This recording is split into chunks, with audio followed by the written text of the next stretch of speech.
यह कहानी राजस्थान के कोटा शहर की एक भूतिया हवेली के बारे में है। यह हवेली राजा महाराजा के समय में बनाई हुई थी, लेकिन पिछले 18 सालों से इस हवेली में आज तक कोई भी रहने के लिए नहीं आया है।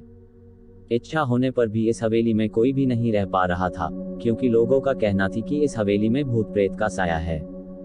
जब अजीत सिंह को इस हवेली के बारे में पता चला तो उसने तय किया कि वो इस रहस्य को जानकर ही रहेगा, क्यों लोग इस हवेली में नहीं रह पा रहे हैं।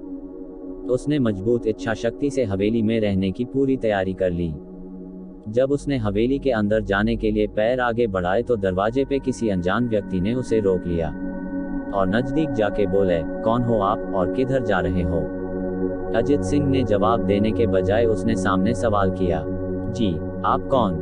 मेरा नाम अर्जुन सिंह है और मैं यही पास में ही रहता हूँ। अजीत सिंह ने कहा, ओह अच्छा, मैंने सुना है कि यह एक भूतिया हवेली है और यहाँ कोई नहीं आ पाता है, इसलिए मैं इस हवेली में एक दिन रुकने का फैसला किया है। अर्जुन सिंह ने कहा, जी हाँ, आपने सही सुना है और आप भी अंदर मत जाइए, मेरी माने तो आप भी वापस लौट जाइए, यहाँ बहुत खतरा है। यह सुनकर अजीत सिंह खुश हो गया, जैसे उन्हें कोई लॉटरी लग गई हो। अर्जुन ने उसकी खुशी को देखकर बोला, आप क्यों खुश हो रहे हो? आपको तो भूत का नाम सुनकर डर लगना चाहिए। शायद आपको पता नहीं होगा कि मैं भूत प्रेत में काफी दिलचस्पी रखता हूँ। अगर इस हवेली में भूत है तो मैं अंदर जरूर जाऊंगा और सारी सच्चाई का पता भी लगाऊंगा। इतना कहकर अजीत सिंह उस हवेली में चले गए। अंदर जाके अजीत ने अपनी बैग को साइड में रखा और हवेली के चारों ओर देखने लगा। सारे रूम भी चेक कर लिए। बाद में ड्राइंग रूम में आके सोफे पर बैठ गया। उसने वहां बैठकर दारू के 2-4 पैक भी पिए।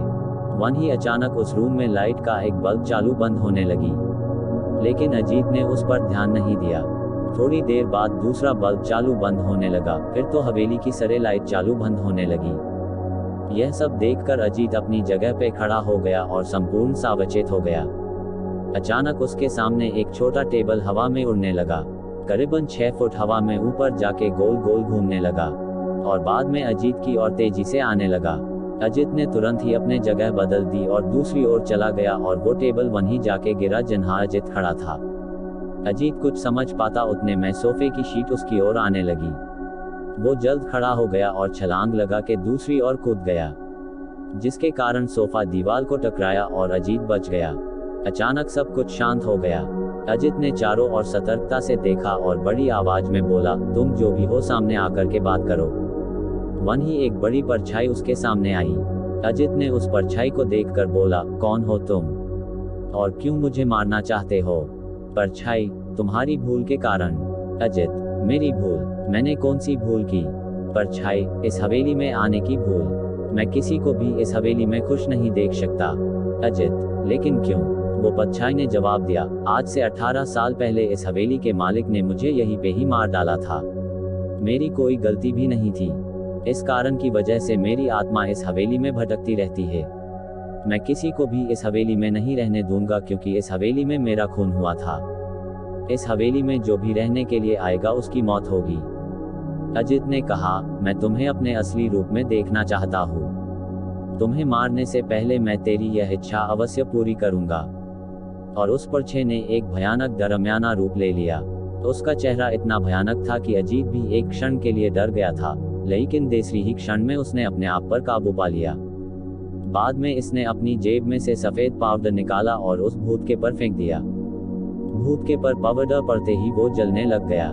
बड़ी बड़ी ज्वाला ही उठने लगी। वो बहुत जोर जोर से चिल्लाने लगा और बाद में पूरी तरह से जल गया।